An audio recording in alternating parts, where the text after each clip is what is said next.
깊은 곳에서 부르는 소망의 노래라고 제목을 잡았습니다. 인생을 살다 보면 깊은 구렁텅이에 빠진 듯한 경험을 하게 될 때가 있습니다. 죄의식에, 실패에 관계가 파괴됐고 질병과 혹은 고통, 그리고 감당할 수 없는 이런 모든 문제 앞에서 끝없는 어둠 속으로 추락하는 듯한 그런 생각을 하게 될 때가 있습니다. 그럴 때 과연 우리는 무엇을 잡아야 할까요? 시편 130편은 바로 이런 상황에서 지어진 노래입니다. 절망의 깊은 곳에서 하나님께 부르짖고 용서를 경험하며 마침내 하나님의 구원을 향한 소망으로 일어서는 일정한 믿음의 여정을 보여준다고 우리는 생각해 볼 수 있습니다. 오늘 이 말씀 속에서 우리도 다시 소망을 발견할 수 있었으면 좋겠습니다. 깊은 곳에서 부르짖는다 라고 하는 그런 표현을 했습니다. 깊은 곳은 물에 빠져서 숨조차 쉴 수 없는 그런 상황에 이른 것입니다.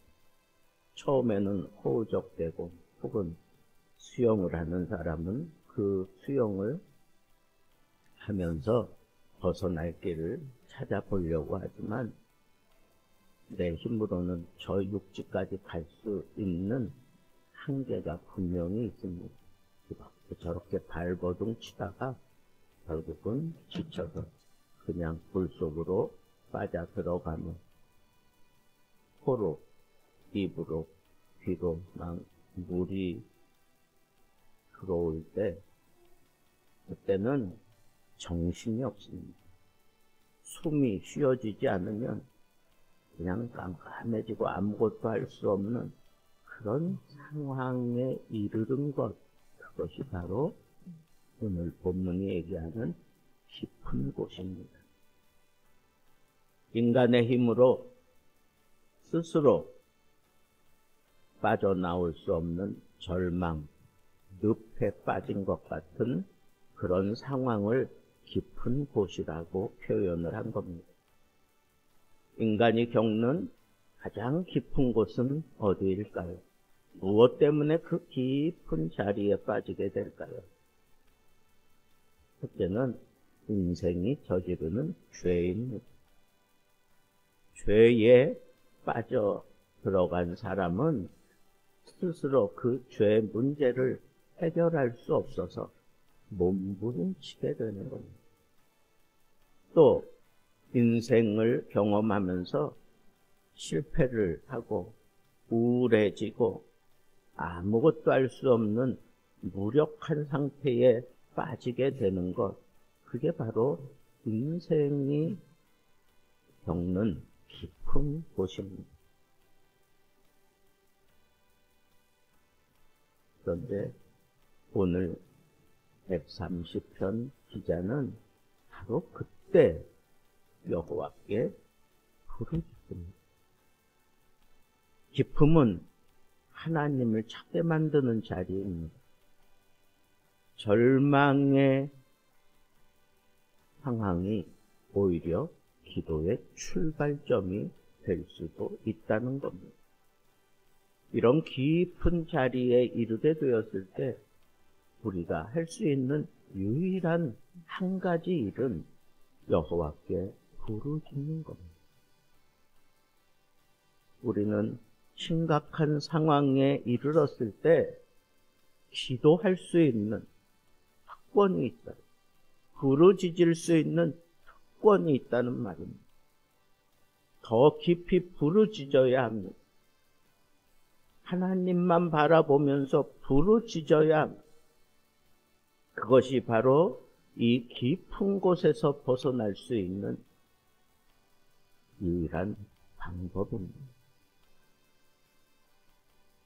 그 부르짖음 속에 동반되는 감정이 하나 찾아오는데 그게 바로 두려움과 자기의 잘못으로 인한 그 두려움과 아울러 하나님께 구하는 용서라고 하는 감정입니다. 그래서 시편 기자는 이렇게 고백했습니다. 3절 4절에 여호와여 주께서 죄악을 감찰하실진대 누가 서리이까. 그러나 사유하심 그냥 용서해 주심이 주께 있음은 그렇게 표현을 했습니다. 하나님의 거룩하심 앞에 그 누구도 설 수 없음을 고백하는 것입니다. 내가 살아온 인생이 거룩하지 못했습니다. 하나님이 만약 나에게서 거룩이라고 하는 잣대를 가지고 하나하나 따지기 시작하면 나는 그냥 아무것도 할 수 없는 그냥 죄인일 뿐입니다. 살아날 수 있는 방법은 없습니다. 그런데 하나 우리에게 열어놓으신 것이 있는데 그게 바로 사유하심입니다. 용서하심이라는 겁니다. 엄밀히 얘기하면 용서는 인간이 만들어낸 게 아닙니다. 하나님께만 있는 인간을 위한 선물인 것입니다. 죄의 고백은 두려움에서 끝나지 않고 은혜와 용서를 발견하게 만들어 주는 겁니다. 우리의 신앙은 착한 척이 아니라 죄를 솔직히 인정하는 데서 그 신앙이 출발하게 된다는 겁니다. 우리들의 삶의 모든 것을 한번 살펴보십시오. 정말 용서가 필요한 곳이라고 생각되어지지 않습니까? 그냥 추하고 더럽고 냄새나는 이 쳐다볼 수도 없는 사회의 곳곳을 바라보면서 하나님의 거룩을 담은 사람은 하나님 앞에 통회하고 자복할 수밖에 없습니다. 이런 상황에 빠지게 되면 하나님의 그 사유하심을 얻기 위해서 우리가 마지막으로 붙잡으려고 하는 한 곳이 있는데 그것이 바로 말씀입니다. 말씀을 붙들고 소망을 찾아내는 겁니다. 나 곧 내 영혼은 여호와를 기다리며 나는 주의 말씀을 바라는도다. 죄사함을 경험한 시인은 이제 기다림의 자리로 나아갑니다. 이 기다림이 막연한 게 아닙니다. 하나님의 말씀에 근거한 소망인 것입니다. 파수꾼이 아침을 기다리듯 하나님의 구원이 반드시 올 것이 이 말씀을 통해서 믿어지기 시작합니다. 깊은 곳이 영원하지 않고 하나님의 때에 반드시 새벽이 온다고 하는 그런 확신의 소망이 생겨나기 시작한 것, 그것은 바로 이 말씀을 통해서 가능한 것입니다. 믿음은 즉각적인 결과를 요구하는 조급함이 아니라 말씀을 붙들고 기다리는 인내입니다.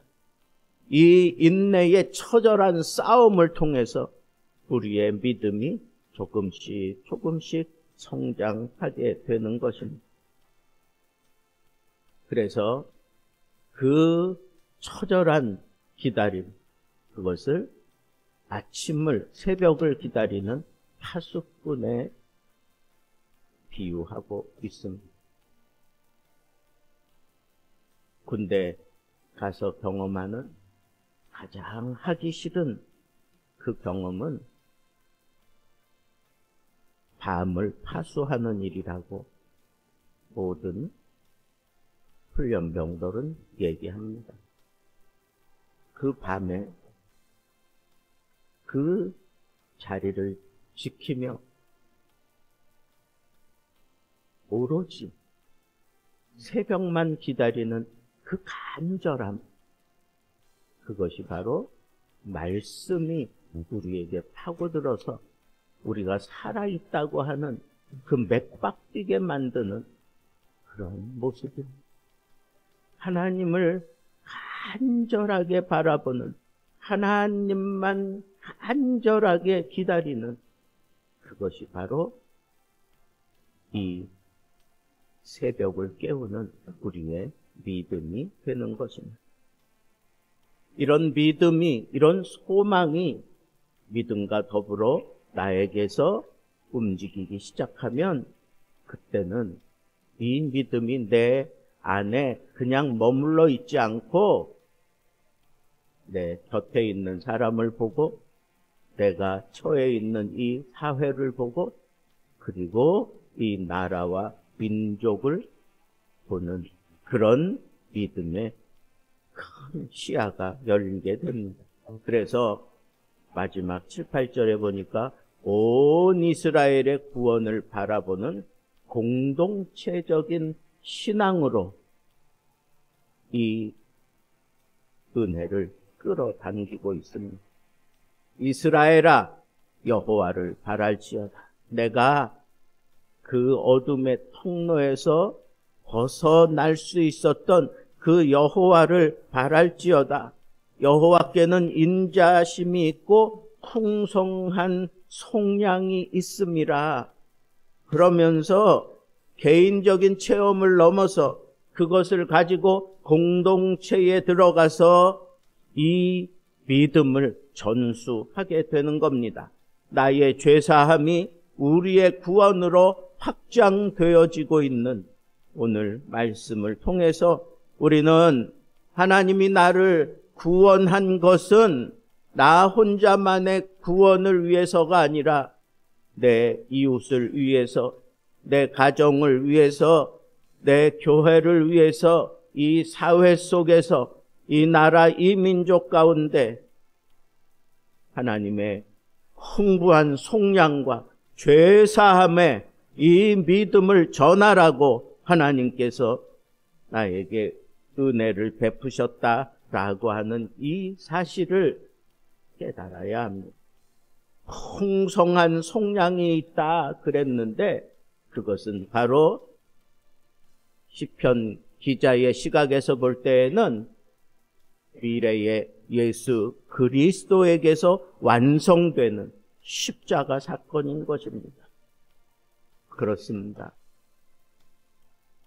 하나님의 속량의 크라이막스는 예수 그리스도의 십자가였고 그 십자가를 통하여 그 속량이 완성되었고 지금도 그 십자가를 통해서 온 인류가 하나님의 풍성한 구속이, 하나님의 풍성한 속량의 은혜를 누리고 있는 것입니다.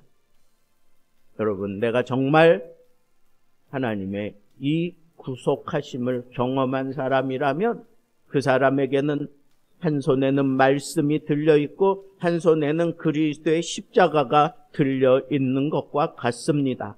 그래서 이 말씀과 십자가를 통해서 모든 인류에게 하나님의 구속하심과 풍성한 속량을 증거할 수 있음을 우리는 오늘 이 말씀 속에서도 분명히 깨달을 수 있습니다.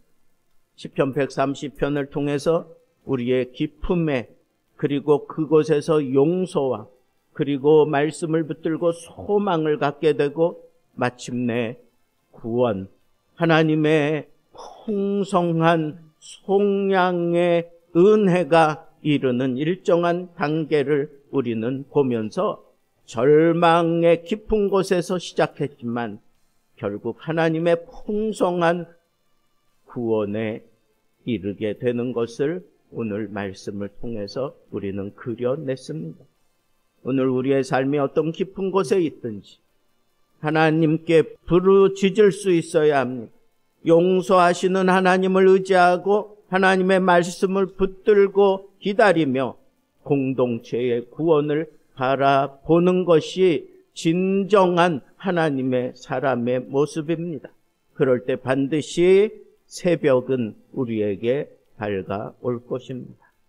사랑하는 성도 여러분, 깊은 곳에서도 하나님을 부르짖는 믿음, 죄사함의 은혜를 누리는 믿음, 말씀을 붙들고 기다리는 믿음, 그리고 공동체의 구원을 꿈꾸는 믿음의 사람이 되시기를 우리 주님의 이름으로 축복합니다.